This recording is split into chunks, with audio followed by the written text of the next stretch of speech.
विपक्ष के पास और कोई मुद्दा नहीं है इस समय पर। केवल वो जातिवाद में और केवल जातिवाद और एक एक अल्पसंख्यक जो समुदाय है यानी मुसलमान है, उनको केवल लुभाने के लिए उन तक केवल उनके पास वही एक रह गया है। हिंदू समाज सब बीजेपी के साथ है, पूरा हिंदू समाज एकजुट है। नमस्कार, आप देख रहे हैं न्यूज़ 81 और मैं हूं अभिषेक सिंह। और इस वक्त हमारे साथ हैं भारतीय जनता पार्टी के जिलाध्यक्ष निर्भय पांडे जी। जैसा कि आपको पता है कि भारतीय जनता पार्टी ने उत्तर प्रदेश में 72 जिलों में जिलाध्यक्षों की घोषणा कर दी है। वहीं मथुरा से दूसरी बार जिलाध्यक्ष बने हैं, जानेंगे इनसे क्या कहते हैं।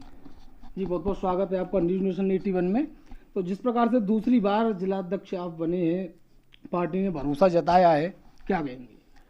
सबसे पहले मैं भारतीय जनता पार्टी के प्रदेश के नेतृत्व आदरणीय मुख्यमंत्री आदरणीय योगी आदित्यनाथ जी, भारतीय जनता पार्टी के प्रदेश अध्यक्ष आदरणीय भूपेंद्र चौधरी जी, प्रदेश महामंत्री संगठन आदरणीय धर्मपाल जी भाई साहब का मैं हृदय से सभी कार्यकर्ताओं की ओर से और जिले के अपने भी जितने भी बूथ अध्यक्ष हैं या हमारे शक्ति केंद्र के संयोजक या मेरे जिले के पदाधिकारी हैं या भारतीय जनता पार्टी के समस्त जिले के कार्यकर्ताओं की ओर से मैं उनको धन्यवाद और देता हूं कि उन्होंने एक मुझ जैसे सामान्य कार्यकर्ता पर एक विश्वास किया, उसके लिए मैं सर्वप्रथम उनका धन्यवाद देता हूँ।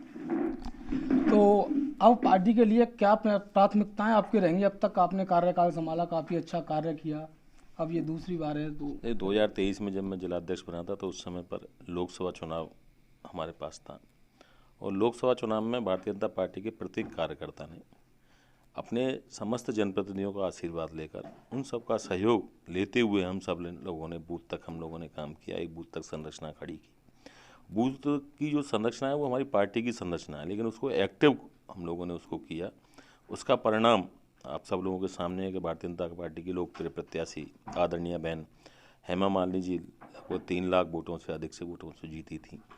उसी प्रकार से फिर दोबारा से, क्योंकि अब यहाँ से आगे पंचायत चुनाव है और 27 का विधानसभा चुनाव है, तो हम सब लोग मिलकर अभी से ही जितने भी भारतीय जनता पार्टी के अपने कार्यकर्ता हैं, हम सब लोग मिलकर 27 के लिए अभी से हम सब लोग लगेंगे और चुनाव के काम में लगते हुए जितने भी अपनी प्रधानमंत्री जी की यानी आदरणीय मोदी जी की योजना है, केंद्र सरकार की योजना है और हमारे मुख्यमंत्री जी की योजना है, जो लाभ जिनसे हमको मिल रहा है, जन कल्याणकारी योजना है, उन सब को नीचे तक हमारे कार्यकर्ता सब लेके जाएंगे और एक अभियान के रूप में उन योजनाओं का एक प्रत्येक जनमानस को उनका लाभ मिले, उसके लिए हम एक योजना बना रहे हैं कि अपने बूथ को मजबूत करते हुए उन लोग का जन कल्याणकारी योजना है उन सबको हम आम जनमानस तक उनको पहुंचाने का हम सब लोग काम करने वाले हैं। जैसा कि आप कह रहे हैं कि आम जनमानस तक पहुंचाएंगे, वहीं विपक्ष लगातार आप देख ही रहे हैं कि किस प्रकार से निशाना साधता है, तो विपक्ष को लेकर क्या कहेंगे? देखो, विपक्ष के पास इस समय कोई मुद्दा नहीं है,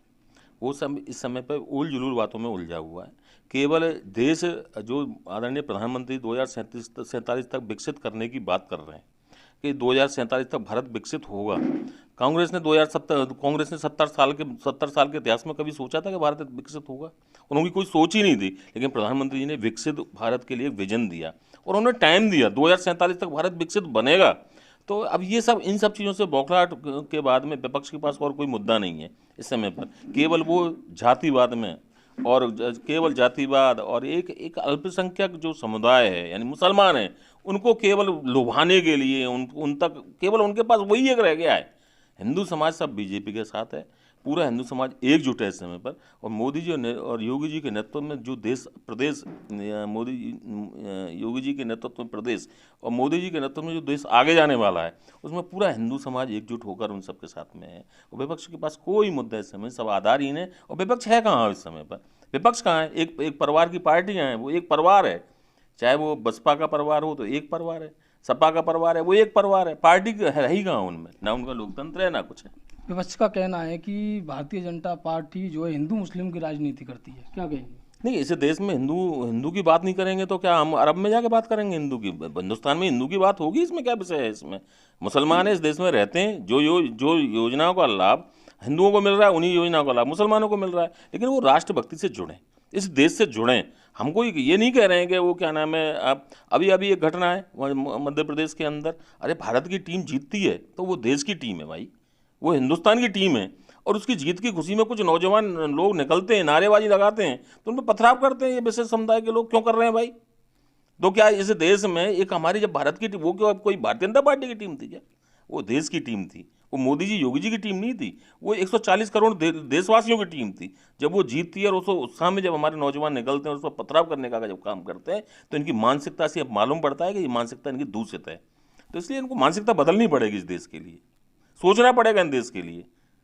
और रही बात भारतीय जनता पार्टी की हिंदुओं के बारे में, तो सब जानते हैं हिंदू समाज हिंदू का देश है भारत, तो यही हिंदुओं की बात नहीं करेंगे तो कहाँ बात करेंगे हम लोग।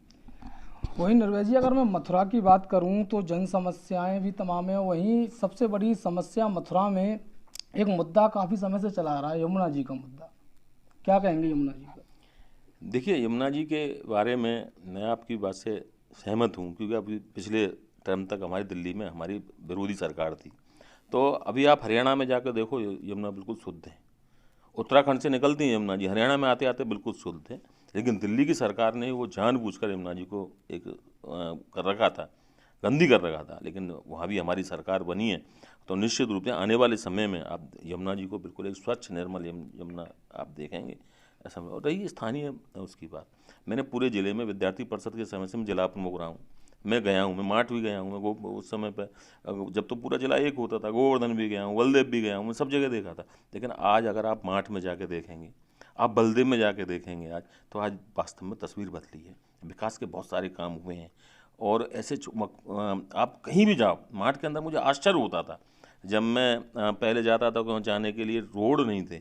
आज ऐसा कौन सा रोड है जिस पर आप कहीं भी, चाहे आप माठ से आप अलीगढ़ चले जाएं, या आप राया से नौझील जाएं, या छाता से आप सीधे भाजना होते हुए सीधे अलीगढ़ निकल जाएं, कोई ऐसा रोड नहीं है कि जिसको ना बना हो। इस समय हमारे सारे जनप्रतिनिधि लोक कल्याण के सारे काम जो उनसे हो सकते हैं वो सब लोग कर रहे हैं। और वास्तव में विकास अगर आपको देखना है तो ज़मीन पर जाके आप विकास देखेंगे, तो भारतीय जनता पार्टी का विकास आपको नजर। ये थे हमारे साथ में भारतीय जनता पार्टी के जिला अध्यक्ष निर्भय पांडे जी, जिनको आपने सुना तमाम सारी बातें हमने इन्होंने की। फिलहाल के लिए इतना ही। आप देखते रहिए न्यूज़ नेशन 81, इरादा सच दिखाने का।